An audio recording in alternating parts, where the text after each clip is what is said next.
Well, welcome to Walsall Fan TV. I don't know whether you've seen much of the channel. I've watched a little bit of it just to see what it's all about. One of our fans has got something similar to yours. He does match day vlogs and stuff like that. So it's a bit similar to yours, but not as much in depth, I don't think. With all the lockdown and the COVID and all that business, I wanted to sort of get more involved and sort of share it really. So when we did a live stream, you got other fans coming on our live stream, and it was like being at the match, really, sort of chatting away while the game went on and that sort of stuff. Right then. Yeah. So it's great to have you here, Harrogate Fan. I was looking at what's gone on with Harrogate. Walsall is referred to as a family club, but I mean Harrogate is like proper family club territory, isn't he?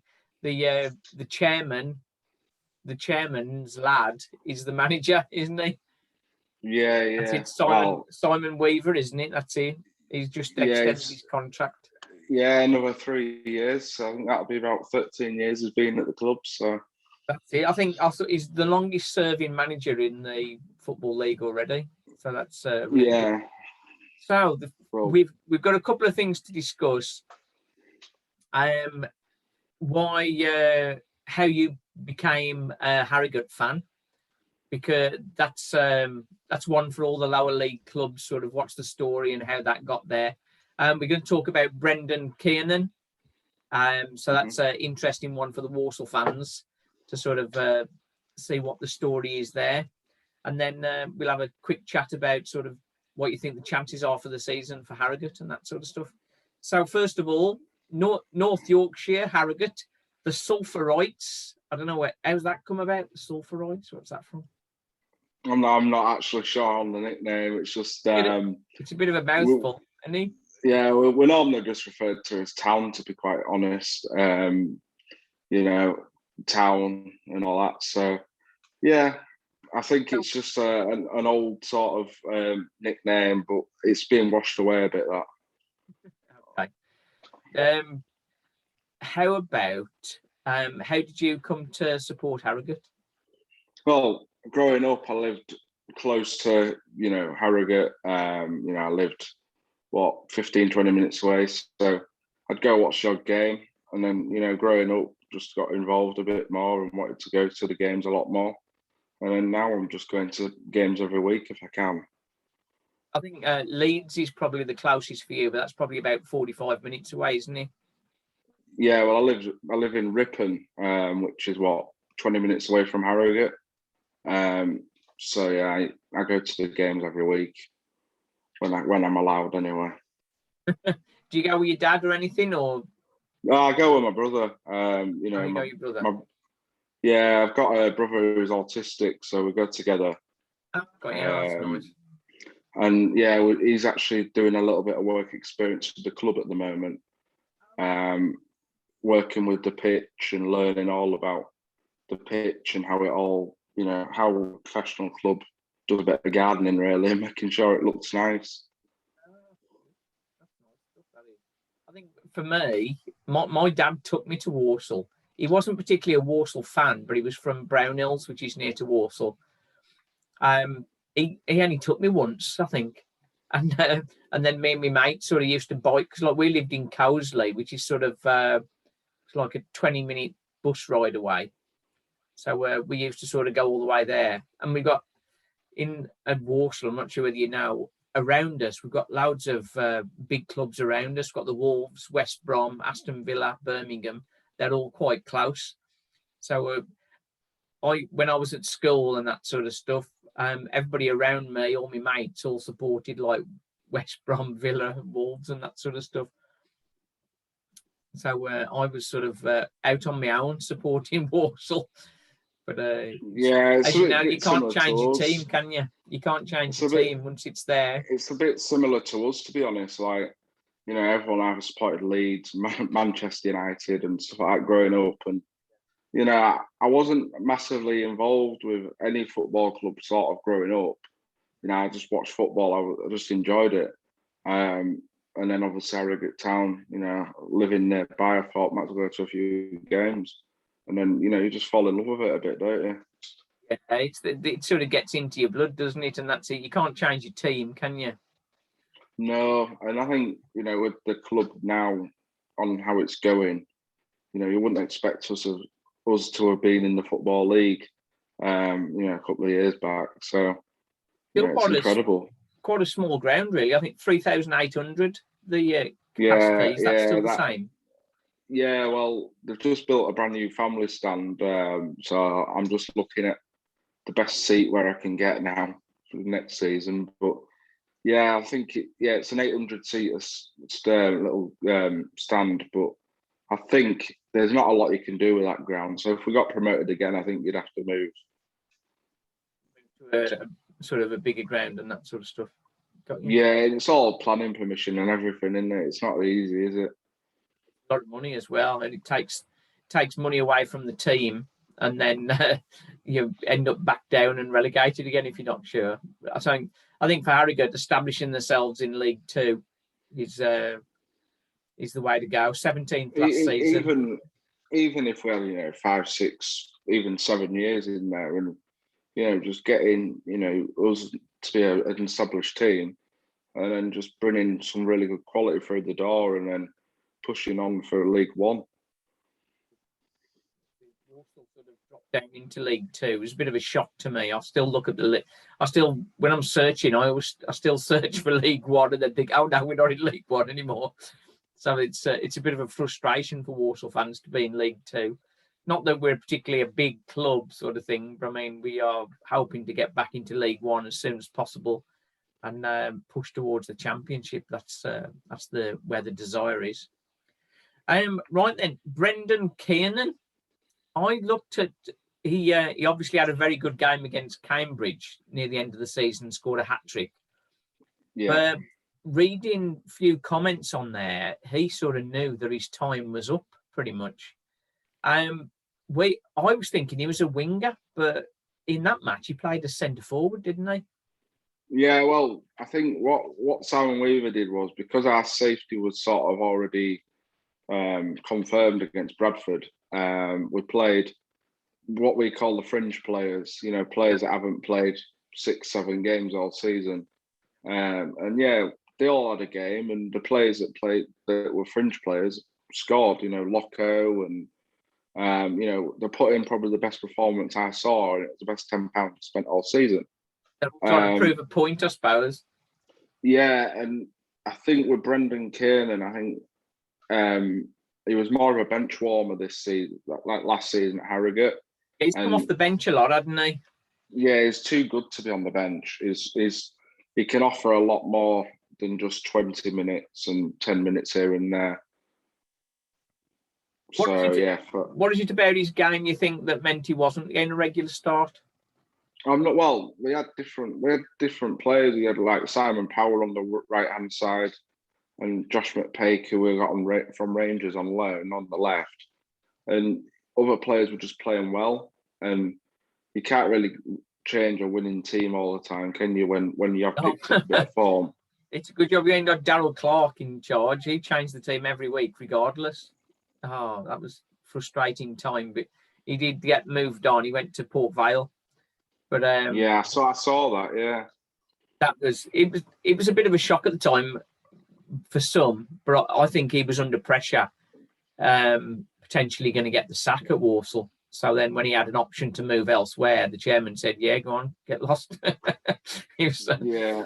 So the guy who had replaced him was one of his coaches, Brian Dutton, and he was just not up to the job, really. He was a nice guy, but just really didn't have the experience or the ability, I don't think, to do it. And with Matt Taylor coming in, another inexperienced guy, but massive pedigree from his footballing days, and he's got a good crew around him.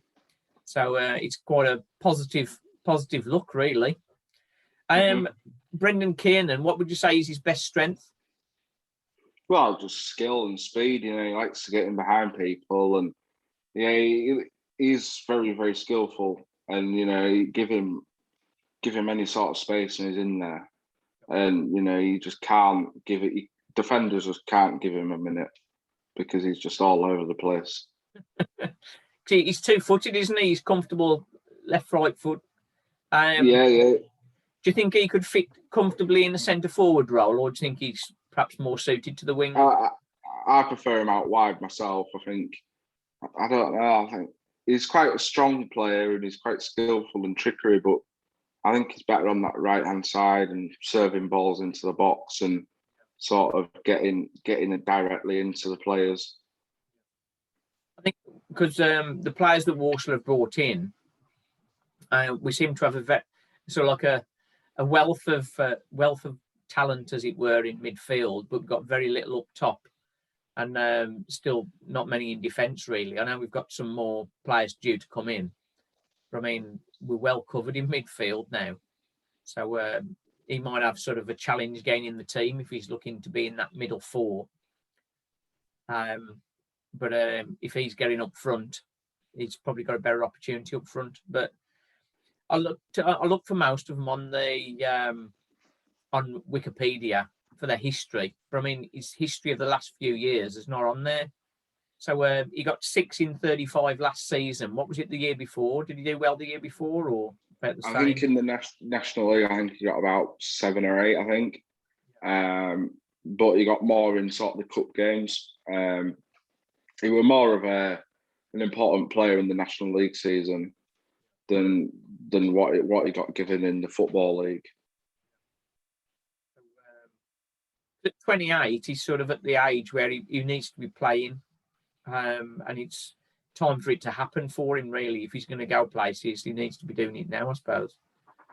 Yeah, well, there was interest from Bristol City, interest from a League One club as well, I think was after him, but you know, Walsall must have made a decent offer. Well, Walsall are sort of in transition at the minute with what had gone on. They released a lot of players at the end of the season, so they've got a lot of new players coming in.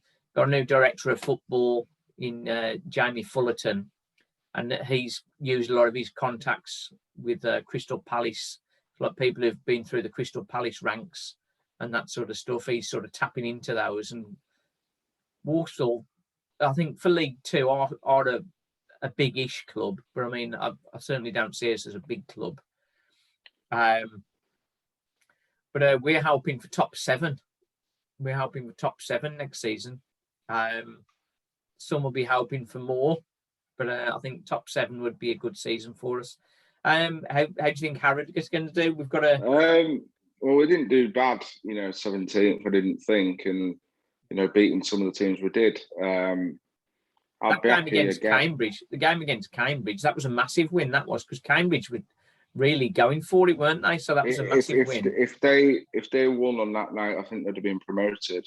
Yeah. But yeah, to sort of, I think to do that again, I think 17th, maybe a little bit more that kind of level. I'd be a bit more comfortable. I'd be happy because it was a bit nervy towards the end. Like mid-table would be a good. Maybe 12th or 13th. I'd be happy with. And Danilo Orsi and Luke Armstrong, they're a couple of decent strikers you brought in. Yeah, so one helped Hartlepool, didn't they, to get back to the Football League? And yeah, that's it. He was on loan from Salford, wasn't he? But he scored 15 in 31 for you, so that's a great return, really. Yeah, and then I don't know much about the other guy, but apparently he's quite a good striker. Scored 19 in 38 for Maidenhead. Danilo Orsi, and they're both at good age, 24, 25. So it's good progression from that age. They're not they've got a bit of experience about them and still plenty of opportunity. So yeah, and we've brought 2 really good appointments there. We've brought in a really, really experienced centre half as well in Rory McArdle, I think you call him, and he played at Bradford and all over the shop, and apparently he's quite an experienced centre half. So if he can stop us from not leaking goals in, but letting as many in, it'd be better. Sounds like you've got a decent season coming up. Yeah, and we've got we've just brought in another goalkeeper as well, which I was a bit shocked at. We brought in the Southend goalkeeper, Mark. Well, he's not got a good history, has he? He's took him down twice. Twice? I think he got him relegated from League One, didn't he? And then League Two. Mark Hoxie, I think you call him, but I'll give him benefit of the doubt. Well, it might be good cover, perhaps. Might be good cover. Well, he's been given the number 1 shirt, so I hope it's not a crucial player where he has to play every game. If he's been given the number 1 shirt already, that's a statement of intent. Well, our number 1, our James Belshaw, he's got number 21 now and not number 1, so he must be going somewhere. That don't sound like a good move, does it? But no, it's not all about the goalkeeper. It's about the guys in front of him. Maybe that could have been the issue for Southend. I don't know. Just see how we go. I suppose he's at that age where you might only get 1 season out of him. So if he pulls off, if he keeps us up or whatever, then I'll be happy. But I'm not having him letting 70 goals a season like he did do. The goalkeeping situation was strange. It's strange for Walsall. We did have last season Jack Rose and Liam Roberts, and both of them are sort of average keepers, really.